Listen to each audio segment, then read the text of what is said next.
इस सेशन में हम बात करेंगे एमएस डोस के बारे में। माइक्रोसॉफ्ट डोस, डोस का अर्थ है disk operating system. Disk operating system का प्रयोग सबसे पहले IBM PC में 1981 में किया गया। एमएस डोस की खास बात यह है कि इसमें किसी तरह का माउस, किसी तरह के विंडोज़ बॉक्सेस या किसी तरह की मेन्यू या टैब्स अवेलेबल नहीं होते, अर्थात किसी भी तरह का ग्राफिकल एलिमेंट नहीं होता, परंतु फिर भी ये बहुत ही यूज़फुल रहता है।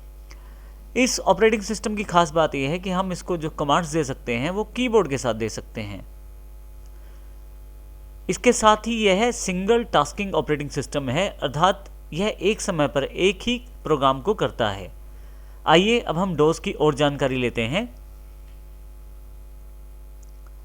डोस कमांड्स को आप आज भी विंडोज 10 में भी प्रयोग कर सकते हैं, परंतु इसके लिए आपको कमांड प्रॉम्प्ट की आवश्यकता रहती है। कमांड प्रॉम्प्ट वो इंटरफेस है जहां पे आप डोस की सभी कमांड्स चला सकते हैं। डोस की सभी कमांड्स को आप कीबोर्ड के द्वारा चला सकते हैं। कमांड प्रॉम्प्ट की यदि बात करें तो कुछ नीचे दिए गए चित्र के अनुसार कमांड प्रॉम्प्ट आपके पास विंडोज़ में अवेलेबल रहता है। हम आने वाले सेशन में देखेंगे कि किस प्रकार हम कमांड प्रॉम्प्ट को खोल सकते हैं।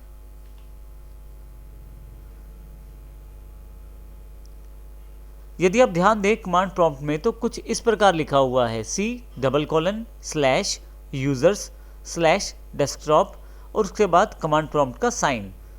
अब यहाँ पे यदि हम इसको थोड़ा सा बांट के देखें, C जो लेटर है वो हमारी C ड्राइव का लेटर है। इसी के साथ यूज़र्स की जो बात की जा रही है स्लैश के बाद, यूज़र्स असल में हमारे पास एक फ़ोल्डर है और इसी तरह से डेस्कटॉप भी एक फ़ोल्डर है जो यूज़र्स फ़ोल्डर के अंतर्गत बना हुआ है।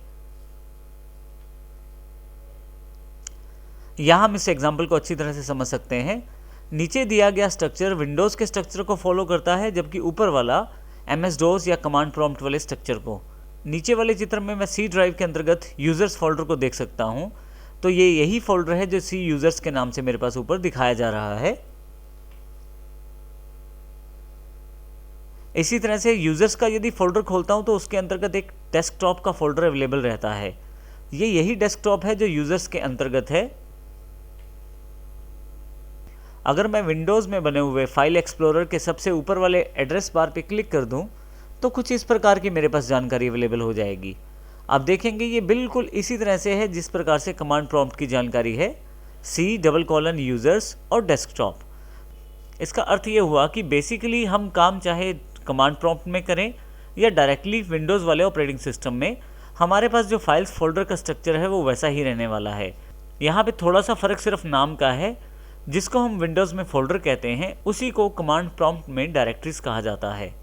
आप देखें बिल्कुल उसी स्ट्रक्चर को फॉलो किया गया है जो विंडोज़ का बेसिक स्ट्रक्चर है फाइल्स और फोल्डर्स का।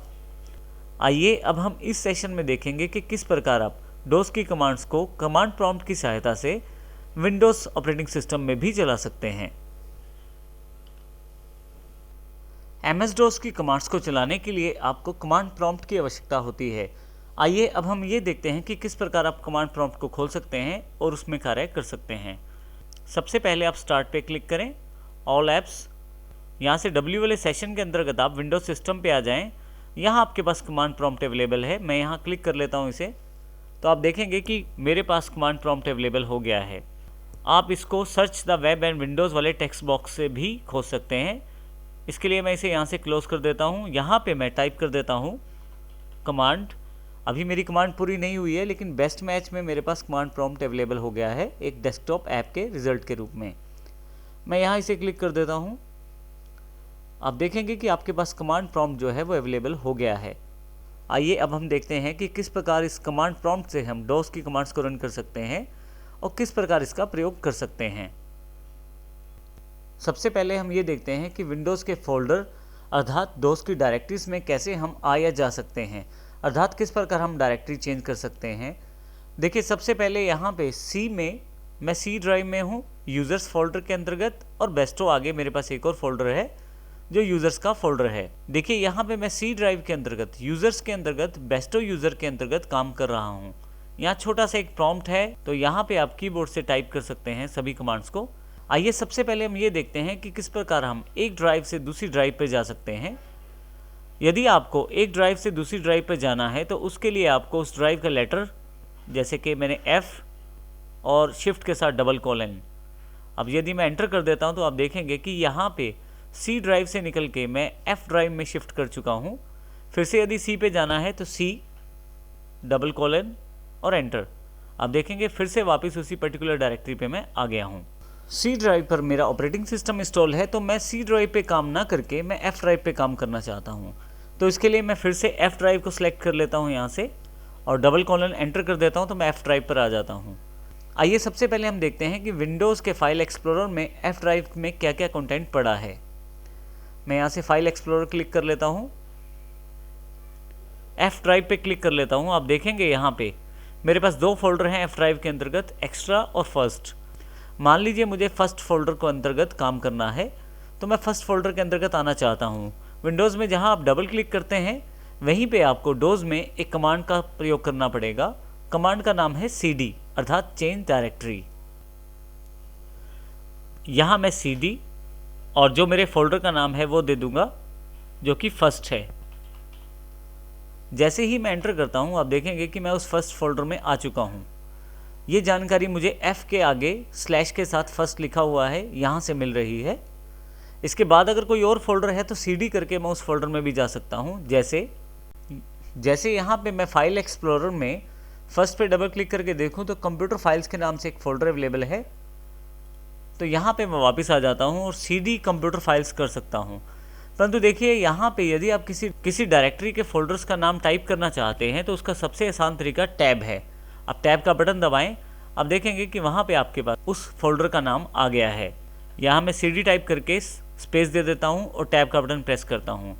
अब देखेंगे यहाँ पे CD कंप्यूटर फाइल्स यहाँ से ऑटोमेटिकली ही आ गया है। यहाँ मैं एंटर करता हूँ। अब देखें आप F ड्राइव में फर्स्ट फोल्डर के अंतर्गत कंप्यूटर फाइल्स वाले फोल्डर में हैं।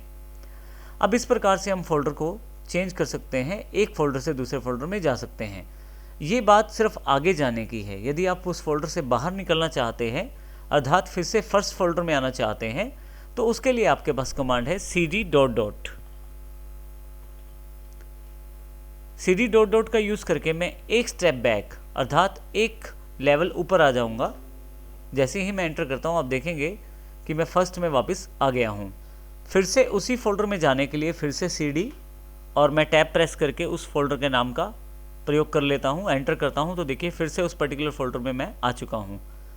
cd डॉट करके आप एक स्टेप पिछले वाले फोल्डर में जा सकते हैं, लेकिन यदि cd स्लैश करें तो आप डायरेक्टली रूट डायरेक्टरी पे जा सकते हैं।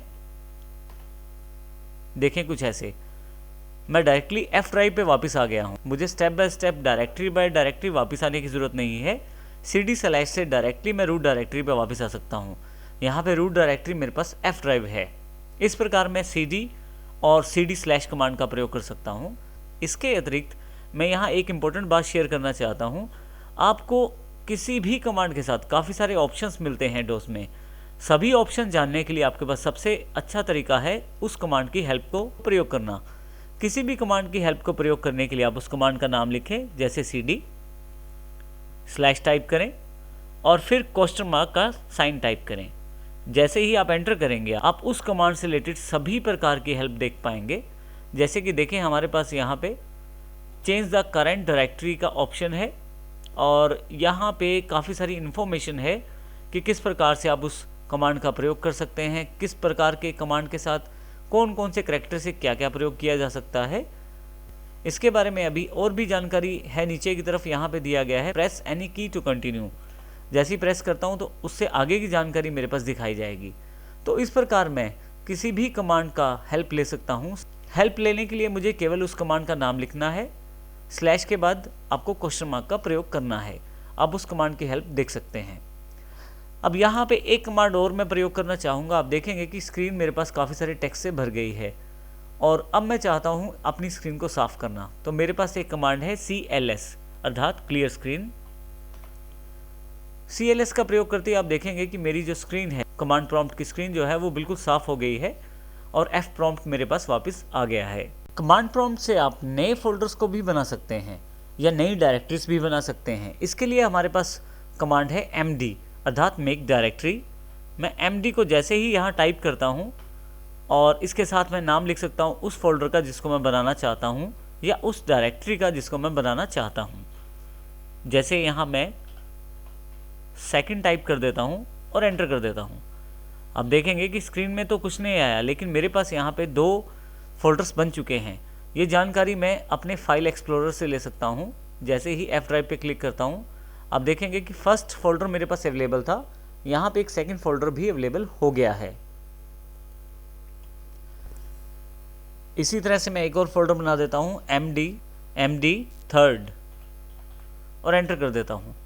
तो इस प्रकार आप देखेंगे कि आपने डायरेक्टरी को बना लिया है और आप इन डायरेक्टरीज को बनाने के लिए MD कमांड का प्रयोग कर सकते हैं। आपके पास कितनी डायरेक्टरीज हैं एक डायरेक्टरी के अंतर्गत या एक ड्राइव के अंतर्गत, इसकी जानकारी आप dir कमांड से ले सकते हैं। मैं यहाँ dir टाइप करता हूँ। जैसे ही एंटर करता हूँ, उस पर्टिकुलर ड्राइव या डायरेक्टरी के अंतर्गत जितने भी फोल्डर्स हैं या फाइल्स हैं उनकी जानकारी मेरे पास यहाँ अवेलेबल हो जाएगी। आप देखेंगे कि यहाँ F ड्राइव की जानकारी है। यहाँ मेरे पास 4 फोल्डर हैं, एक्स्ट्रा, फर्स्ट, सेकंड और थर्ड, जिनमें से फर्स्ट मेरे पास पहले से अवेलेबल था, सेकंड और थर्ड मैंने अभी बनाया है और इस तरह से एक्स्ट्रा मेरे पास पहले से अवेलेबल था। 4 डायरेक्टरियाँ हैं जो यहाँ से जानकारी दी जा रही है। न केवल डायरेक्टरीज के नाम की जानकारी है, बल्कि उनका date of creation, time of creation और उनका टाइप ऑफ डॉक्यूमेंट, ये सारी जानकारी आपको dir कमांड से मिलती है। आप किसी डायरेक्टरी के अंतर्गत कितने फाइल्स या फोल्डर्स हैं उनकी जानकारी भी डायरेक्टरी कमांड से ले सकते हैं। जैसे कि ऊपर क्योंकि मैंने रूट डायरेक्टरी पर, क्योंकि मैंने F ड्राइव पर डायरेक्टरी कमांड चलाई थी, तो मेरे पास यहाँ पे 4 फोल्डर दिखाए गए। अब मान लीजिए मैं एक्स्ट्रा फोल्डर जो है उसके अंदर काफ़ी सारी डायरेक्टरीज हैं। अब मान लीजिए मैं एक्स्ट्रा फोल्डर के अंतर्गत देखना चाहता हूँ कि उसमें कितनी डायरेक्टरीज हैं, तो ये भी मैं देख सकता हूँ। इसके लिए मुझे dir टाइप करना है, स्पेस एक्स्ट्रा। जैसे ही एंटर करता हूँ, मेरे पास उनके अंदर जितने भी फोल्डर्स हैं उसकी जानकारी भी अवेलेबल हो जाएगी। अब देखेंगे कि जितनी भी डायरेक्टरीज एक्स्ट्रा के अंदर हैं वो सारी जानकारी मुझे यहाँ दे दी है। परंतु मान लीजिए इन डायरेक्टरीज के आगे की सब डायरेक्टरीज की जानकारी भी मैं चाहता हूँ, अर्थात एक्स्ट्रा फोल्डर के अंतर्गत जितने फोल्डर हैं उनके आगे जितने सब फोल्डर हैं उनकी जानकारी भी चाहता हूँ। इसके लिए आपको डायरेक्टरी कमांड के साथ /s और फिर उस डायरेक्टरी का नाम जिसके बारे में आप जानना चाहते हैं।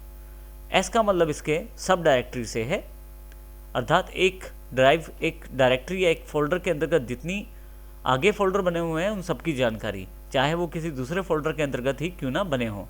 जैसे ही यहाँ मैं एंटर करता हूँ, आप देखेंगे कि स्क्रीन काफ़ी जल्दी से स्विचिंग कर रहा है। असल में क्या है कि काफ़ी सारा कंटेंट है, काफ़ी सारे डायरेक्टरी के अंदर डायरेक्टरीज हैं जिनको ये कमांड प्रॉम्प्ट मुझे दिखाना चाहता है, परंतु ज़्यादा होने की वजह से फटाफट ये स्लाइड कर रहा है ऊपर की तरफ। आप चाहें तो यहाँ से बैक करके देख सकते हैं सभी फाइल्स या फोल्डर को जो इसने दिखाई हैं। परंतु इसके अलावा भी एक आसान तरीका है ये देखने का। यदि आपके पास फाइल स्ट्रक्चर काफ़ी बड़ा है तो आप इसको आसानी से कुछ कमांड्स का प्रयोग करके ले सकते हैं। जैसे डायरेक्टरी के साथ में यहाँ पे सब डायरेक्टरीज, फिर उसके साथ में उसको पेज वाइज देखना चाहता हूँ तो P टाइप कर देता हूँ और साथ ही यहाँ पे आगे उस फोल्डर का नाम जिसको मैं देखना चाहता हूँ। जैसे ही मैं एंटर करता हूँ, अब की बार आप देखें कि स्टेप बाय स्टेप आपको जानकारी दी जाएगी। जैसे कि यहाँ पे पहले एक्स्ट्रा फोल्डर के अंतर्गत फोल्डर्स की जानकारी, फिर उसके बाद इंटेल ग्राफिक्स मीडिया एक्सीलेटर एक फ़ोल्डर है उसके फोल्डर्स की जानकारी, फिर उनके अंदर एक फ़ोल्डर और है 7-8 समथिंग, जैसे यहाँ पे देख रहे हैं अब ये वाला फ़ोल्डर, फिर उसकी जानकारी। और फाइनली आपके पास क्योंकि इससे बड़ी स्क्रीन नहीं है तो यहाँ पे प्रेस एनी की टू कंटिन्यू का कमांड है और कर्सर यहाँ नीचे की तरफ ब्लिंक कर रहा है। जैसे ही मैं यहाँ दोबारा एंटर करता हूँ, फिर उससे आगे की डायरेक्टरीज की जानकारी। अब मैं यहाँ एंटर करता चला जाऊँगा तो स्टेप बाय स्टेप मुझे सभी डायरेक्टरीज की जानकारी मिलती चली जाएगी, जब तक कि सभी डायरेक्टरीज का स्ट्रक्चर मेरे सामने नहीं आ जाता। इस प्रकार आप प्रेस एनी की टू कंटिन्यू का प्रयोग करते हुए सभी डायरेक्टरीज को देख सकते हैं। यहाँ मैं CLS अर्थात क्लियर स्क्रीन का प्रयोग करके फिर से अपनी स्क्रीन को साफ कर लेता हूँ। आप डायरेक्टरीज को किसी दूसरी डायरेक्टरी के अंदर MD कमांड द्वारा डायरेक्ट भी बना सकते हैं। इसका अर्थ ये हुआ कि यदि मैं किसी दूसरी सब डायरेक्टरी के अंदर किसी फाइल या फोल्डर को बनाना चाहता हूँ तो यहीं रूट डायरेक्टरी पे बैठे ही बना सकता हूँ। इसके बाद जहाँ पे मैं डायरेक्टरी बनाना चाहता हूँ वो पाथ यहाँ पे टाइप करूँगा, जैसे कि फर्स्ट के अंतर्गत स्लैश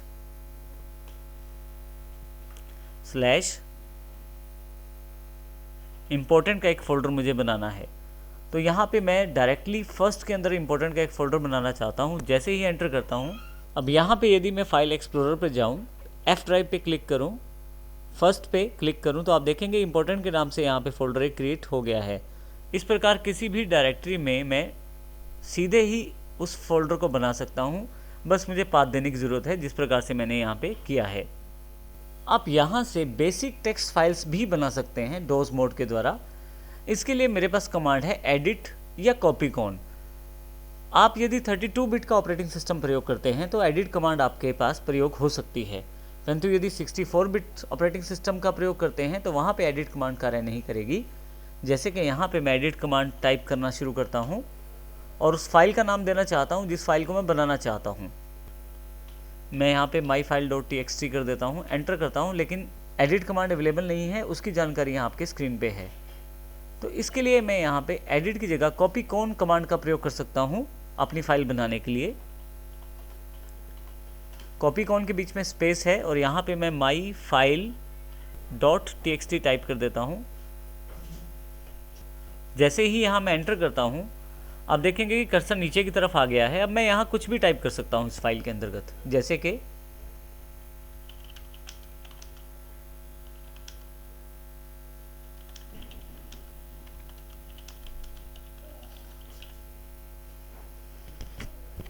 फाइनली इस फाइल को यदि मैं क्लोज करना चाहता हूँ तो पहले एंटर और फिर कंट्रोल Z मुझे देना पड़ेगा और एंटर प्रेस करना पड़ेगा।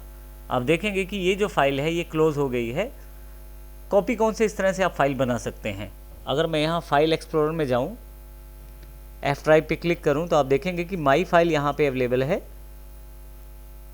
डबल क्लिक करूँगा इस फाइल पे तो मेरे पास ये फाइल का कंटेंट यहाँ अवेलेबल हो जाएगा। क्योंकि फाइल का टाइप टेक्स्ट है तो यहाँ पे नोटपैड के द्वारा विंडोज़ को उस फाइल को ओपन किया गया है। मैं यहाँ से इसे क्लोज कर देता हूँ, फिर से कमांड प्रॉम्प्ट पे वापस जाता हूँ। मैं यहाँ भी इस कमांड को खोल सकता हूँ। इसके लिए मुझे यहाँ पे टाइप और फिर इस फाइल का नाम लिखना है और जैसे ही एंटर करता हूँ आप देखेंगे उस फाइल का कंटेंट आपके पास डोज मोड में भी दिखाया जाएगा। तो इस प्रकार आप अपनी फाइल्स भी बना सकते हैं आसानी से।